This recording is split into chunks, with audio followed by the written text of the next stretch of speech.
Please ভাই ভিডিওটা ধাক্কা মারিও না, আমি কি বলছি তোমরা একটু ভালো করে শুনো। এসআই নিয়ে দুটো কথা বলবো।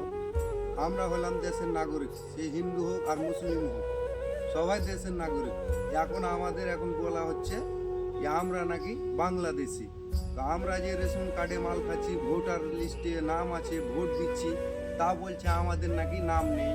তাহলে আধার কার্ডে লিঙ্ক করতে হবে, তাহলে রেশন কার্ডে লিঙ্ক করতে হবে।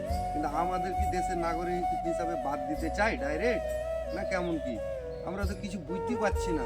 কেন কতজন মারাও গেছে কি, মানে স্বামী স্ত্রী নিয়ে কথা বলছে, তো বলছে আমাকে থুবে বাংলাদেশে, তোমাকে থুবে ইন্ডিয়াতে।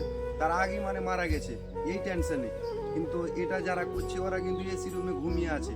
আর আমাদের মতন এই যে যেরকম খাটনেওয়ালা চ্যাংড়া যারা খাটছে, চাষি করছে, তাদের নিয়ে সব ঝামেলা হচ্ছে।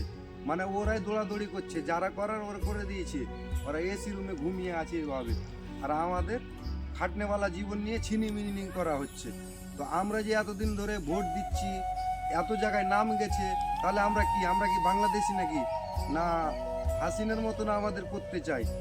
এটা যদি ভেবে থাকে তাহলে এটা কোনোদিনই হবে না ভাই। কেন আমরা দেশের নাগরিক হিসাবে যতদিন বাপ দাদুর কাল থেকে আমরা আমল করে আসছি, তার উপরে আবার বলা হচ্ছে আমরা বাংলাদেশি। এখন এই নতুন করে হ্যারিং করবে। আমরা কি ভোট দিতে পারছি না, না ভোট হচ্ছে না আমাদের? নতুন করে হ্যারিং করার মানে কি? আমরা তো কিছু বুঝতে পারছি না। আর এই ঝামেলা যত হচ্ছে সব আমাদের চাষির উপরে, গরিবের উপরে অত্যাচার করা হচ্ছে।